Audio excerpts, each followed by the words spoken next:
모든 민족의 모든 업무의 총책임자는 모세였어요. 제사적인 업무의 총책임자는 아론이었어요. 그런데 이 제사적인 업무를 맡았던 족속이 누구냐면, 족속이라 그러면 씨족이라고 그랬죠, 여러분. 바로 레위의 둘째 아들인 고앗 자손이었어요. 그러니까 이 아론하고 굉장히 상관이 있는 거예요, 그죠? 그러니까 이 고앗 자손에 대한 이야기는 아론이 알 필요가 있다는 거예요. 그런데 나머지 아론의 어떤 내용 말고 레위의 첫째 아들과 셋째 아들, 첫째 아들이 누구죠? 게르손. 셋째 아들이 뭐예요? 셋째 아들 누구예요? 무라리, 그죠? 이 셋째 아들 부부는 모세만 듣는 것이고, 아론은 별로 들을 필요가 없으니까 모세에게 일러 가라사대. 세 가지 중요한 부분이 있어요. 첫째, 여러분들이 나하고 업무가 연관이 돼 있을 때는 내가 이거 반드시 알아야 돼. 무슨 소리인지 아시겠습니까? 그래서 하나님 일을 맡은 사람들은 연관성 업무에 대해서 분명히 알아야 된다. 우리가 강남 쪽에 있는 많은 사람들이 일 내일 다 따르고 하나님 일이라는 내용 속에서 같이 가고 있는데도 불구하고 전혀 관계없이 신앙생활 하면서 이거 잘하는 줄 안단 말이지. 지난주 금요일날 제가 무슨 설교를 했냐면 이런 설교를 했어요. 아비나답의 집에 법궤가 20년 있었다. 그런데 신기하게도 그 법궤를 20년간 충실하게 맡았다고 생각할 수 있는 아비나답의 집 아들은 죽었어, 법궤 만져서. 그런데 한 달 정도 법궤를 보관했던 오베데돔은 축복받았어요. 이게 무엇의 차이라고 생각하느냐? 하나님 일만 한다고 해서 되는 게 아니고, 그 다음에 어떤 직분만 맡았다고 해서 되는 것이 아니라, 할렐루야, 1단계가 있고 2단계가 있고 3단계가 있고 1층이 있고 2층이 있고 3층이 있어. 100층까지 올라가기 위해서는 아무리 고속 엘리베이터를 타도 순간 공간 이동을 할 수 있는 건 아니란 말이에요. 아무리 빨리 올라가도 1층, 2층, 3층, 4층을 거쳐서 100층까지 올라간다는 것입니다. 우리가 성숙된 신앙을 가지라는 얘기는 지금 현재 나의 모습이 1층이고 2층이고 3층인데 지금까지 모습이 이랬으니까 하나님이 그걸 원하는 줄 알고 여기서 머물러 있다는 얘기죠. 그거 아니라는 거예요. 구원받은 백성, 그것이 1층, 2층이었다면 헌신과 봉사가 2층, 3층이고, 그 다음에 2층, 3층이 헌신과 봉사했다면 이제 제대로 된 헌신과 봉사가 4층, 5층, 6층으로 올라가 줘야 돼요. 그럴 때 정말로 내가 연관이 있던 그 부분들은 하나님이 무엇을 명령하고 있는지를 잘 알아야 돼요. 믿습니까? 제가 누구는 얘기하지만은 민주주의라는 게 하나님이 이 땅에 보내신 최고의 선물입니다. 그러나 교회 안에서는 민주주의가 되면 안 되는 거예요. 이게 인본주의로 빠지는 거죠. 무슨 말씀인지 알고 계십니까? 민주주의가 잘못되면 어떤 문제가 생기냐면, 신학적인 문제가 성경 말씀으로 딱 섰는데 민주주의가 잘못되면 성도들의 다수에 의해서 교리도 바뀌는 거예요. 알겠습니까? 그러니까 민주주의라는 내용이 근본적으로 교회에서는 딱 세팅이 돼서는 안 돼요. 그러면 교회 안에서는 무엇이 이루어요? 신본주의, 하나님 중심주의 돼야 된다는 거야. 하나님 말씀대로 간다. 교회 운영의 지침은 하나님 말씀이다. 그뿐만 아니라 교회 교인들의 생활의 지침은 하나님의 말씀이다. 그 말씀이 지침인데 그 말씀의 내용 속에 우리가 잘 살펴보니까 오늘 본문 말씀 속에 내가 나랑 연관 있는 데는 알아야 된다 이거야. 모세는 제사만 드려요. 제사 보조적 업무는 모세가 하는 게 아니거든요. 근데 이게 모세하고 직결되어 있어요. 그러니까 직결되어 있는 이 내용을 아론, 모세라고 잘못 얘기했어요. 아론도 이거 잘 알아야 된다 이거야. 연관성이 있기 때문에. 그래서 모세에게만 얘기할 수 있는 내용을 아론에게도 얘기해라 이렇게 나왔단 말이에요. 근데 이 본문 말씀은 뭐예요? 할렐루야, 모세에게 일러 모세만을 얘기했다는 얘기예요. 두 번째, 뭐가 중요하냐? 나랑 연관성 있는 것은 내가 정확히 알고 잘 알아야 되지만 내가 또 연관성이 없는 부분을 또 알려고도 하면 안 된다. 뭘 그렇게 알라고 그냥 난리를 치느냐.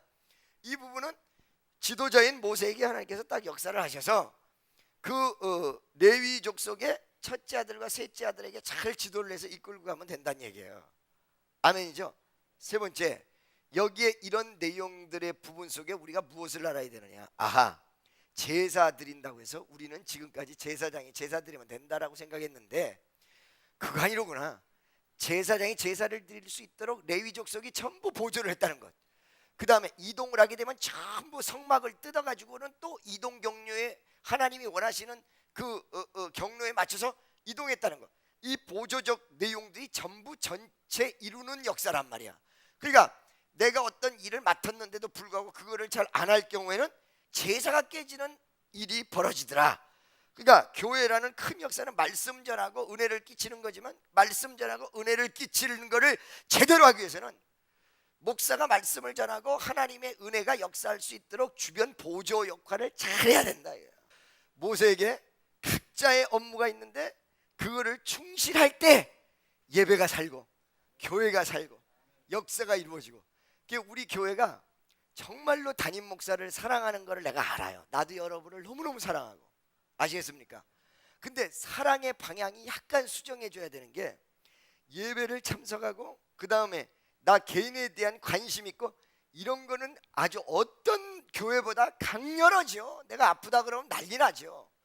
그런데 교회 안에서 나의 역할을 찾아야 되는데, 그것이 나를 사랑하고 주님을 사랑하는 내용인데 그거를 좀 안 하려는 경향이 있어요. 그 역할을 찾아야 돼요. 사실 옆에 있는 사람에게 교회 안에서 나의 역할을 찾아야 됩니다. 나는 고아 자손인지, 나는 게르손 자손인지, 나는 무라리 자손인지, 이걸 찾아야 된다. 아멘이죠? 옆에 있는 사람에게 당신은 레위족 속에서 어느 자손입니까? 그래서 제가 없어도 교회 안에서 성도들이 착착착착착 돌아갈 수 있는 그런 교회가 되어지시기를 예수의 이름으로 간절히 축원합니다. 22절 보겠습니다. 다 같이 시작. 가족에 따라 총계하되. 인구조사하는 거예요. 여기 인구조사는 왜 한다고 그랬습니까 여러분? 이때 인구조사는 전쟁을 위해서 하는 것이 아니라 제사를 드리는 일을, 하나님의 일을 담당시키기 위해서 인구조사를 했다. 그리고 두 번째는 왜 그랬다고 그랬어요? 여러분, 레위족 속의 인구조사로 크게 확대를 해보면 레위는 장자를 대리했기 때문에 12지파의 장자의 숫자와 레위지파의 남성의 숫자를 비교를 해서 레위지파의 숫자가 적으면 거기에 대해서 속량하는 속절을 드리기 위해서 이렇게 했다. 완벽하게 장자를 대신하기 위해서 우리 주님이 십자가의 대속은 완벽한 나의 죄를 대신한 역사라는 거예요. 아멘. 그래서 우리는 그 위대한 보혈로 자유를 얻었습니다. 죄로부터, 세상으로부터, 사망으로부터 자유를 얻은 줄로 믿습니다. 이렇게 가족을 따라 총계하되 첫 번째 아들인데 하나님이 선택한 업무가 이거기 때문에 이렇게 나중에 계수하는 수밖에 없어. 하나님이 우리에게 혈통적으로나 어떤 교회 직분에 따라서 무언가를 줄 때, 그리고 임무를 맡길 때, 그건 하나님 뜻에 의해서 맡겨지는 거란 말이에요. 나는 말이야 이 교회에서 잔뼈가 굵었는데 날 왜 안내를 시키고 난리야, 이렇게 하면 안 된다. 하나님이 시킨 일은 아멘. 무슨 말인지 아시겠어요? 아멘. 첫째 아들인데도 불구하고 고아자손에게 그 제사장 옆에서 일하는 것을 양보할 수밖에 없어서, 왜? 하나님이 그걸 원하셨기 때문에. 그런데 아무 소리 없었다는 거예요. 이거 하라면 이거 하는 거예요. 저거 하라면 저거 하는 거예요. 나의 양에 비해서 너무 적은 일을 줬다. 아니, 적은 일에 충성하는 자가 큰 일을 하지. 그 사람의 특성에 맞게 하나님께서 5달란트, 2달란트, 1달란트를 주시는데 내가 얼마나 최선을 다하고 이 일을 얼마나 성공을 시키고 역사를 이루느냐. 할렐루야. 우리가 세상에서 월급을 받을 때 그 월급 값을 하거든요.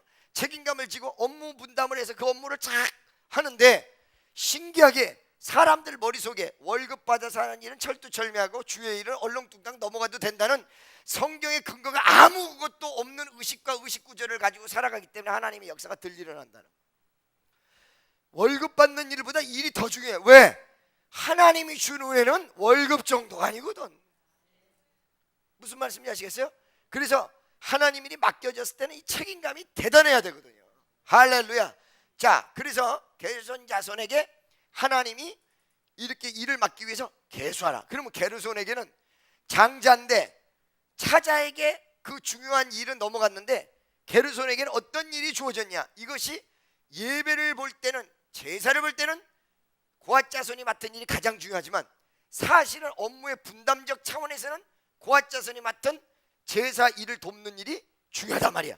제사에 직접적으로 쓰이는 기구들을 맡는 일이 중요하단 말이에요. 그러나 원칙적으로 전체적 의미를 보면 그 일은 순서로 바라볼 때는 고아자손이지만 중요성은 똑같은 것이다. 설교를 하는 사람이 일단 중요도에서 순서는 1번으로 가지만 안내하는 사람이나 설교하는 사람이나 예배를 도둔다는 중요성에서는 다 똑같다. 23절 30세 이상으로 50세까지 회막봉사에 입참하여. 할렐루야. 여러분 날 보세요. 그 입참이라는 단어가 나오는데 이게 무슨 말이냐면 군사적 용어예요. 근데 아까 전에 얘기했잖아요. 여러분 일반 인구조사는 전쟁을 위해서 했는데 여기에 지금 레위족 속의 인구조사는 하나님 일을 시키고 대속하기 위해서 이런 일을 했다라고 했는데 입참이라는 단어를 보니까 참가하다, 참여하다, 전투에 들어가다 이런 뜻이란 말이에요. 입참이라는 얘기가. 왜 이런 어떤 전쟁적 용어를 썼느냐? 일반 전쟁에서는 일반 사람이 사용되지만 그리고 레위 지파는 일반 전쟁에는 전혀 나가지 않지만 영적 전쟁의 군사로 사용되어지기 때문에 이 자체가 일반 전쟁에서 쓰는 단어를 그대로 써서 입참이라는 말을 썼다는 얘기예요. 그러니까 우리는 여러분 밖에 나가서 전투를 직접 하지 않지만 여러분은 하나님의 군사다. 옆에 있는 사람, 당신은 하나님의 군사입니다. 자, 여러분 다시 한번 지난주에 얘기했던 중요한 부분을 정리합니다. 지난주에 요 23절의 내용을 먼저 따가지고 설명을 했죠. 전쟁은 20세 이상의 남자야, 그죠? 근데 여기서는 20세 이상이라 몇 세 이상이에요? 30세 이상, 그죠? 근데 여기는 또 30세 이상에서 어느 정도 나이가 넘어가면 끝나버려. 은퇴할 나이가 와. 몇 세예요? 50세. 자, 여러분 여기 다시 한번 반복적인 거지만 몇 가지 중요한 부분을 설명합니다. 첫째, 하나님의 일은 일반 전쟁은 혈기만 왕성하면 돼. 힘만 있으면 돼. 영적인 성숙이 무지하게 중요한 거예요. 아멘. 영육간의 성숙한 자가 주의 일을 하게 되어 있습니다. 믿어주십니까? 두 번째, 그런데 여기 50세라는 나이, 30에서 50세까지 이 나이는 인생의 황금기예요. 그죠? 여러분 시간을 많은 사람들 주의 일 하시면 내가 요즘 시간이 없어서. 옛날의 레위족속은 인생의 황금기를 하나님 앞에 드렸어요. 30에서 50. 아멘이죠? 그러니까 하나님 앞에 내가 시간을 드리는 거는 어떻게 드려야 돼요? 가장 좋은 시간, 중요한 시간 드려줘야 돼요. 30에서 50 황금기. 믿습니까? 아멘이죠? 그걸 드린 거예요. 레위족속이. 무슨 소리인지 아시겠죠? 여러분의 황금 시간을, 그럴 때 나머지를 하나님이 1200% 책임지고 흔들어 넘치도록 쏟아붓는 위대한 은총과 역사가 넘칠 줄로 믿습니다. 아멘. 세 번째는 이게 50의 제한의 나이는 늙으면 일을 못하는 거구나. 여러분 50 넘는다고 해서 그때 당시에도 그렇게까지 늙었다고 보기는 하고, 모세는 83살부터 일을 시작했는데 뭐 그렇죠. 그러니까 젊음과 모든 부분을 하나님 앞에 불태우고 또 성숙된 모습을 불태우는데 기능이 떨어지거든요. 50 넘으면 기능이 조금씩 떨어지기 시작을 해요. 나는 하나도 안 떨어지는 것 같은데 남들이 좀 떨어지는 것 같다고 얘기는 없디다. 기능이 감소하는 거거든요. 하나님의 역사는요, 여러분, 올라가는 것이고요. 그렇죠? 최고의 정점에 이른 모습을 가지고 있어야지 하얀 곡선의 모습 속에서 하나님의 역사가 일어나는 게 아니에요. 믿습니까? 그래서 우리의 신앙이 항상 어때요? 올라가는 신앙. 많은 사람들이 옛날에 주의를 참 많이 했는데 요즘 안 하는 분들 있죠? 그럼 여러분 딱 보고 얘기하시라고. 당신 영적인 나이가 50이 넘었군요. 옛날에는 주일 열심히 했는데 요즘 안 해. 그러죠? 그 사람들 핑계가 뭐냐면 옛날에 했으니까 요즘은 좀 쉬어야지. 참 좋은 말이야. 쓸 나이 50이 넘은 거야. 그렇죠? 하얀 곡선을 그릴 때는 일이 안 되는 거예요. 믿습니까? 그럼 모세는 80살, 90살 때 어떻게 일했냐?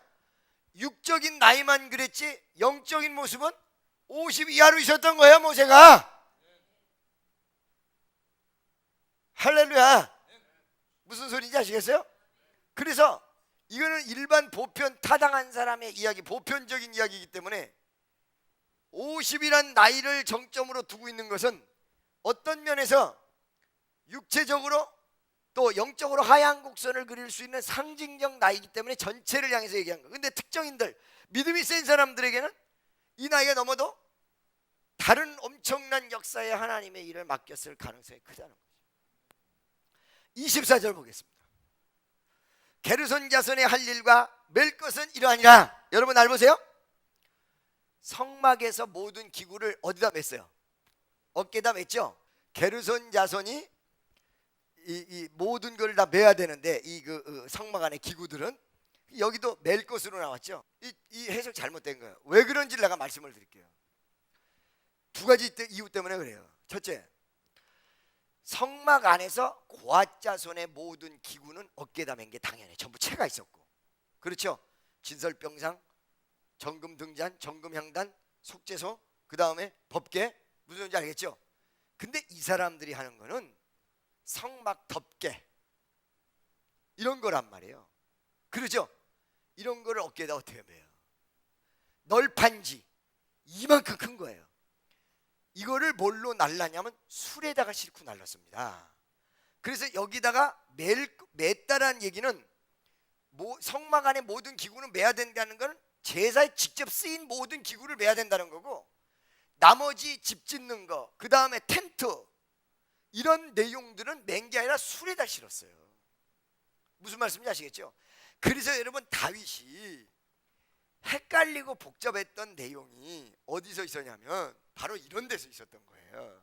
그러니까 하나님의 말씀을 두리뭉실하게 넘어가면 안 된다는 굉장히 중요한 내용이에요. 이게 성막 안에 실질적으로 제사에 사용되었던 기구들은 다 맸는데 나머지는 술에다 매서 할렐루야 소가 끌고 갔었단 말이에요.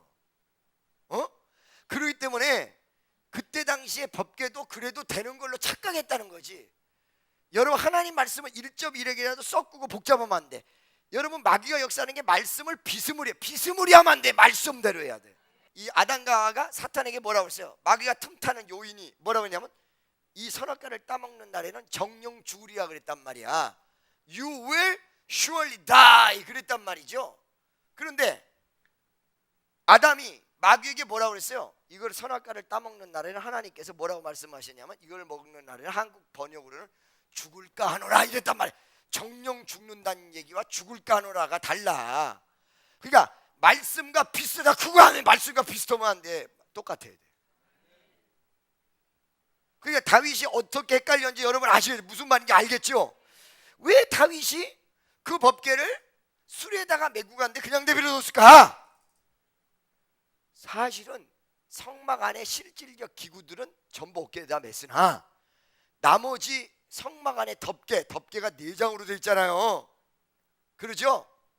붉은 물들인 수양, 그 다음에 염소털 뭐 이런 식으로 해가지고 그 다음에 4가지 색깔로 수놓은 청색, 홍색, 백색, 흰색 실로 수놓은 덮개, 그 다음 맨 끝에는 뭐예요? 해달의 가죽 4덮개라면 그 집처를 전체를 덮었던 거를 싸가지고 제사장이 무슨 수로 어깨에다 메고 갑니까?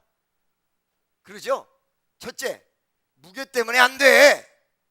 무슨 말씀인지 아시겠어요? 이게 무슨 말인지 알겠죠? 두 번째, 이 내용은 왜 그러면 이렇게 번역했을까 봤더니 어깨에다가 매는 마음으로 이것을 거룩한 모습으로 가져갔을 것이다.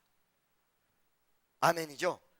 믿습니까? 그러니까 여러분 성경을 잘 알아야 돼요. 잘 알아셔야 돼. 아멘.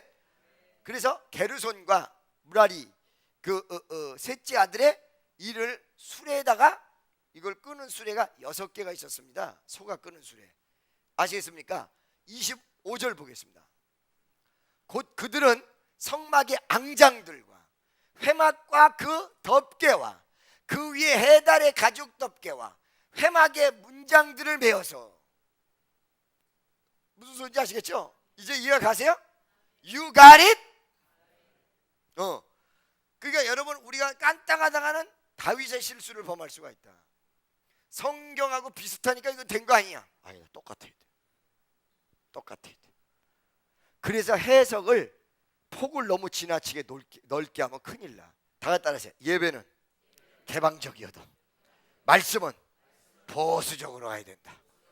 옆에 있는 사람에게 보수적으로 가야 됩니다. 그렇다고 해서 돈 받고 보수 받고 하라는 얘기가 아니라. 아멘이죠? 26절 보겠습니다.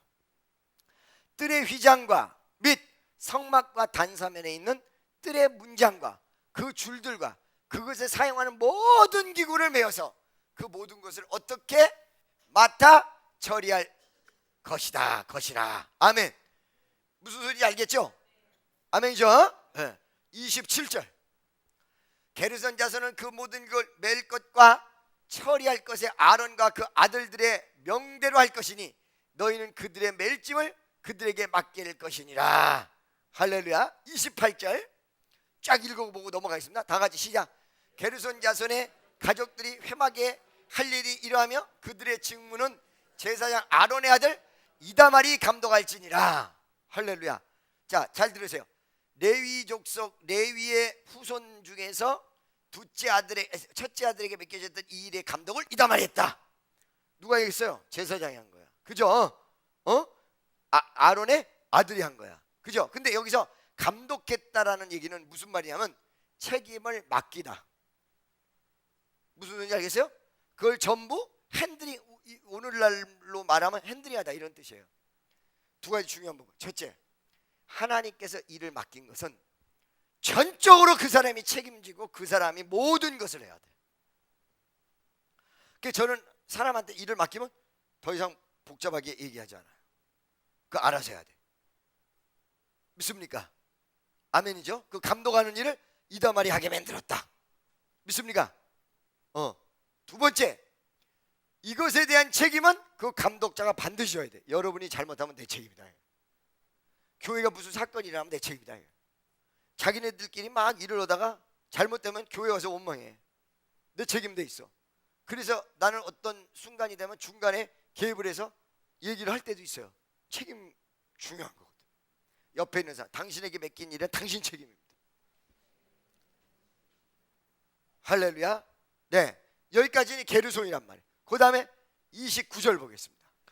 무라리 자손도 그 가족과 종족을 따로 계수하되 이 사람들에게 무슨 일을 맡겼냐. 30절. 30세 이상으로 50세까지 회막 봉사에 입찰하여 똑같아요. 일할 만한 모든 자를 계수하여. 31절. 그들이 직무를 따라 회막에서 할 모든 일 곧 그 맬 것은 이러하니 곧 장막의 널판들과, 널판이 여러분 하나가 어마어마해요. 그죠? 이걸 어떻게 매겠어요? 그죠? 똑같아요. 곧 그 맬 것은 이러하니 곧 장막의 널판과 그 띠들과 그 기둥들과 그 받침들과. 우리가 띠장 모임 하잖아요. 그래요, 안 그래요? 왜 우리는 띠장이라고 그래요? 그 의미가 너무 좋은 거예요. 하나님의 이 제사를 드릴 수 있도록 집을 만들었잖아요. 그죠? 그 집 위에다가 덮개를 덮어서 그 안에 내부 공간을 만들어서 그 안에서 주님과 만난단 말이지. 그렇게 공간을 만들 수 있도록 벽을 만들었으니까 그 안에 공간이 생긴 거 아니에요? 그 벽을 뭘로 만들었어? 널판으로 만들었어. 널판 몇 장? 48장. 그래서 여러분 한 띠를 48가정 이렇게 얘기하는 거예요, 제가. 그런데 그 널판이 그대로 아름답게 쓸 수 있도록 만든 것은 두 가지였어요. 하나는 널판 받침에 달려있는 발이었어요. 알겠습니까? 그러니까 어떤 사람이 하나 쓰려면 옆에서 한 둘이 발 두 개가 있어요. 한 두 명이 집중해서 그 사람 세워버려야 돼. 사실은 무슨 말인지 알겠어요? 그 다음에 띠가 있어요. 그 띠는 널판이 연결해서 서 있을 수 있도록 묶어주는 거야. 그래서 띠장은 뭐냐? 사람들을 연결해서 교회 안에서 온전하게 영적으로 서 있을 수 있도록 연결해주는 사람이 띠장이다. 그래서 띠란 말이야. 근데 이 띠가 속 안으로 들어가는 띠가 있고 겉으로 매는 띠가 있어. 그래서 속띠장, 겉띠장 이러고. 믿습니까? 아멘이죠? 할렐루야. 그래서 널판들과 그 띠들과 그 기둥들과 그 받침들과 32절에 뜰 사면 기둥들과 그 받침들과 그 말뚝들과 그 줄들과 그 모든 기구들과 무릇 그것에 쓰는 것이라 너희는 그들의 맡은 멜 모든 기구의 명목을 지정하라. 할렐루야. 믿습니까? 그러니까 이거를 각 맡아서 일을 한다. 자, 무라리 족속은 무라리 족속대로의 일이 있었고, 그 다음에 게르손 족속은 게르손 족속대로 안에서 봉사하는 일인데 있었다.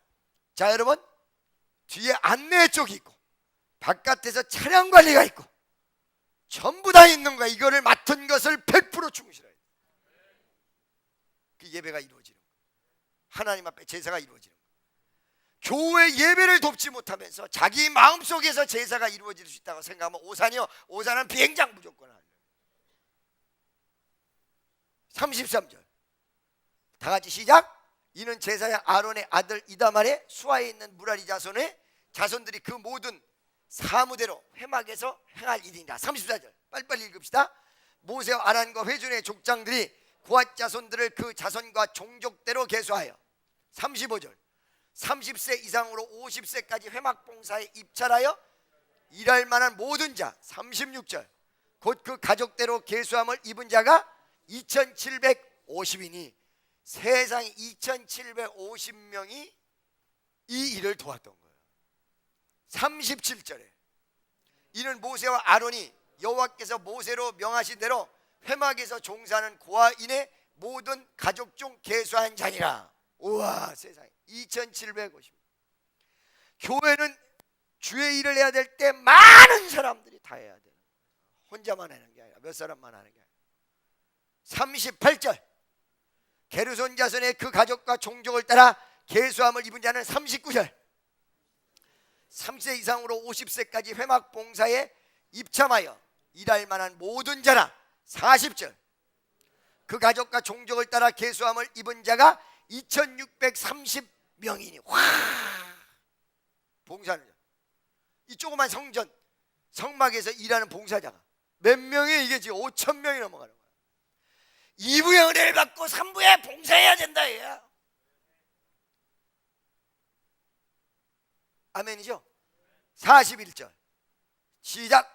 이는 모세와 아론의 여호와의 명대로 회막에서 종사하는 게르손 자손의 모든 가족 중 계수한 자니라. 42절 무라리 자손의 가족 중 그 가족의 종족에 따라 계수함을 입은 자는 43절 30세 이상으로 50세까지 회막 봉사에 입참하여 일할 만한 모든 자라. 44절 그 가족을 따라 계수함을 입은 자가 3200명이니 이게 말이에요. 기가 막힌 게 두 가지가 있어요. 첫째, 이렇게 전 이스라엘의 200만 가까운 사람들을 다 처리하기 위해서 제사에 돕는 사람이 2,000 몇백 명이에요. 성막을 운반하는 사람이 이렇게 많았어요. 그런데 무라리 족속 여러분 똑같이 첫째 아들, 둘째 아들, 셋째 아들을 넣어서 결혼해서 애 낳고 결혼해서 애 낳아가지고 번성한 거 아니에요. 그런데 400년, 400 몇십 년 흘러가다 보니까 인구 차이가 나는데 셋째 아들 무라리 자손의 숫자가 제일 많은 거야. 나중에 봤더니 그 성막 이동시키는 일 가운데 가장 무거운 거를 가장 많은 일을 무라리가. 그래서 이 숫자를 많이 하나님께서 두셔가지고 그 일할 많은 사람 많은 일을 미리 하시고 후손을 더 많게 해놨어요. 다 같이 따라하세요. 만세전에 준비하신 하나님. 만세전에 준비하신 하나님. 우리 교회 일이 많잖아요. 세계적으로 나가잖아. 목사님 이거 어떻게 감당하려고 나가세요? 아니에요. 일할 사람 하나님이 만세전에 다 준비해놨어. 만세전에. 할렐루야. 믿습니까? 아멘이죠. 두 번째, 그런데 이 일에 따라서 무게와 과다 일에 맞게 숫자를 그쪽에다 많이 부여해 줬다는 거예요. 하나님의 그 역사가 얼마나 과학적으로 돌아가요. 그렇죠? 큰 일에는 많은 사람을 보냈다는 거예요. 그러니까 우리가 어떤 중요한 큰 일이 존재할 때 많은 사람을 보내서 큰 역사를 일으킬 줄로 믿습니다. 45절 이는 모세와 아론이 여호와께서 모세로 명하신 대로 무라리 자손들의 가족 중 계수한 자니라. 46절 모세와 아론과 이스라엘의 족장들이 레위인을 그 가족과 종족대로 다 계수하니. 47절 30세 이상 50세까지 회막 봉사 와 매는 일에 입찰하여 일할 만한 모든 자 38절 곧 그 계수함을 입은 자가 8,580명이라 49절 그들이 그 할 일과 맬 일을 따라 모세에게 계수함을 입었으되 여호와께서 모세에게 명하신 대로 그들이 계수함을 입었더라. 할렐루야. 자 5장 1절 보겠습니다. 여러분들이 한 번씩 읽었으니까 머릿속에 쏙 들어와서 그래요 안 그래요? 여러분 강해가 중요한데 왜 이렇게 읽게 만들었냐면 여러분이 강해를 듣고 한 번씩 읽었기 때문에 머릿속에 쏙 들어와서 안 들어왔어. 팍 들어갔다네. 그죠? 자 여러분 5장 구체적인 건 다음 주에 하는데 대충적인 설명만 하겠습니다. 5장의 내용은 뭐예요?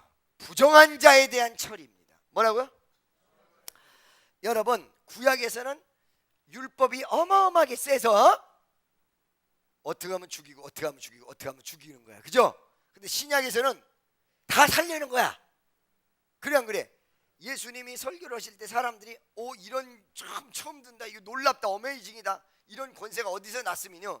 라고 얘기했을 때 두세 가지 중요한 부분이에요. 첫째, 예수님이 같은 얘기를 해도 예수가 얘기하는 거하고 사람이 얘기하는 거랑 다르다. 능력 있는 목사가 얘기하는 거하고 그냥 일반 성도가 얘기하는 거랑 다르다. 같은 얘기라도 인프레이션이 팍 박히는 게 달라. 그렇죠? 그래서 깜짝 놀랐던 거. 두 번째, 설교의 내용. 그 내용이 깊이 들어가니까 전부 율법은 죽이는 건데 이 양반을 살리는 거야. 그 내용이 달랐기 때문이야. 세 번째, 이거를 말할 수 있는 권세가 도대체 어디서 왔는가에 대한 놀라움이에요. 하나님으로부터 왔다는 거죠. 믿습니까? 시대의 파격적인 내용이었거든요. 이게 너무너무 놀랬거든요. 그러면 구약은 다 죽이는 거라고 해서 정말로 그러는 거냐? No. 하나님의 사랑이 밑바닥에 쫙 깔려있어. 복음의 내용이 다 깔려있는 거예요. 하나님의 뭐가? 사랑이 밑바닥에 쫙 깔려있어. 아멘이죠? 믿습니까? 그러면 하나님의 사랑은 끌어안고 용서하고 받아주는 것인데 여기에 부정된 자를 어떻게 처리하는가가 왜 여기 나오느냐? 그 이유는 부정된 자의 내용을 살펴보면 유출병 있는 자, 그 다음에 문둥병 환자, 문둥병이 지난번에 레위기 강의할 때 뭐라고 그랬어요? 일반 한센병, 즉 오늘날 얘기하면 나병을 얘기하는 거냐? 그게 아니라 악성 피부병, 그 병까지 포함된, 그리고 절대 낫지 않는 악성 피부병 전체를 이야기한 것이다. 이렇게 말씀드렸어요. 그죠? 그러면 이 병이 왜 이 사람들이 이 병이 내 맘대로 되는 것도 아닌데 어째서 이런 내용이 있느냐라고 보니까 구약에서는 어떤 개념이냐면 문둥병 같은 병은 저주병이다 이렇게 얘기해요. 죄로 말미암아서 온 병이다. 이게 죄에 대한 경계예요. 무슨 말씀인지 아시겠죠? 두 번째는 전염성. 다른 병은 다 치료하고 끌어안아도 전염성 있는 병은 큰일 나. 세 번째는 이 병들이 대부분 사람의 모습을 무너뜨리는 거예요. 그죠? 하나님이 천지창조 때 하나님의 형상대로 만들어준 인간의 모습을 병이 들음으로 무너져 버렸어요. 하나님 앞에 죄가 뭔지 알고 계세요? 하나님이 여러분에게 만들어준 원초적 모습을 무너뜨리는 것, 이것이 바로 죄악이에요. 하나님 뜻대로 살도록 만들어놨는데 사람 뜻대로 살아. 이게 죄야. 그래서 여러분 로마서 1장에 보면 순리를 쓸 것을 영리로 사용하여 하나님이 사용하는 목적과 사용의 방법을 다 얘기했는데 영리로 반대로 사용했던 인간의 범죄. 할렐루야. 무슨 소리인지 알겠어요? 이른바 동성연애, 이른바 이런 이성에서도 아주 복잡한 성관계, 이런 내용들 전체가 다 들어간다는 사실. 무너뜨리면 안 돼. 하나님이 창조해 주신 모습을 무너뜨리면 안 돼. 예수로 말미암아 뭐 하는 거예요? 무너진 모습을 회복하는 거예요. 아시겠죠? 바로 이런 내용들인데 가장 주안점이 전염성이에요. 이들은 어떻게 하라고 그러죠? 격리하라. 여러분 교회 안에서요 다 이해하고 다 포용하는데, 살인죄를 지고 온 사람도 다 이해하고 포용하는데 격리해야 될 사람이 딱 한 종류의 사람이 있습니다. 그릇된 이론을 갖다가 전염시키는 사람은 경계해야 됩니다. 이런 어떤 전염성 있는 사람, 전염성 있는 내용을 가지고 있는 사람은 경계하라. 그러고 나왔습니다. 할렐루야. 구체적인 내용은 다음 주 이 시간에 하나님의 큰 은혜가 넘치시기를 예수의 이름으로 축원합니다. 기도하겠습니다. 사랑의 하나님 감사합니다.